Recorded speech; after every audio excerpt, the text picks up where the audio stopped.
Alright, so in this video we're going to be looking at an actual physics problem. So this is taken from electrostatics. So we're given some displacement field. So displacement field is just defined as follows. So we have some dielectric constant epsilon, and this is multiplied by the electric field E. So this is the simplest case of it, but essentially this is just a relation of the field to the interaction with the dielectric or the permittivity of the material. So we're given this as a vector field, and it has these components, and it is expressed in units of coulombs per meter squared. So basically just charge over area. So the question asks us to find the total charge Q contained within this volume E here, and we know that the charge is just going to be the total flux of the displacement field across that surface S. So the surface S is just this whole thing.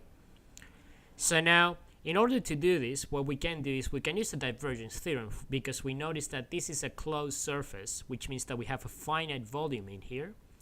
So how about we proceed and we say, okay, so let's say instead of finding this, we find the charge based on the divergence theorem, which tells us that we're going to integrate this on the solid region E, and then we're going to take the divergence of this displacement field dV.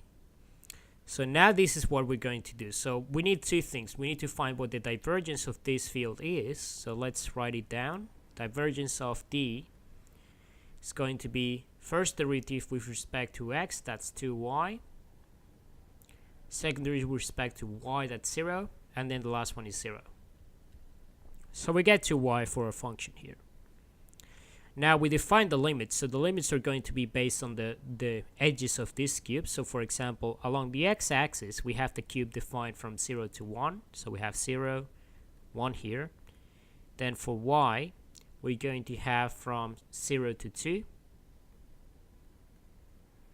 And for z, we're going to have 0 to 3. Now, since this is a function of y, how about we integrate with respect to y first, then z, and then x. So let's set up the integral as follows. We have 0, 1, 0, 3, and then 0, 2. And then we have 2y, dy, dz, dx. Okay? So now if we go down here, we can take out the 2, so let's just put it outside. Now, the integral of y with respect to y, that's y squared over 2. And this is going from 0 to 2. And we notice that, well, this is going to cancel out with that, so we can take it out. Now we put 2 in here, that becomes 4. And this is dz dx. 0, 3. So we have 4 minus 0, that's just 4. Once again, we can take that out of the integral, so this is going to be equal to 4, 0, 1, and now we're going to integrate the function, essentially it's just a constant 1 with respect to z. So this is going to become z. This is going to go from 0 to 3 dx. So now this is going to be 3 here, multiplied by 4, that's 12. Of the integral of 0 to 1 dx. And then finally this is going to be 12 of x from 0 to 1, and this turns out to be 12. Now since we're talking about charge, this is going to be 12 coulombs.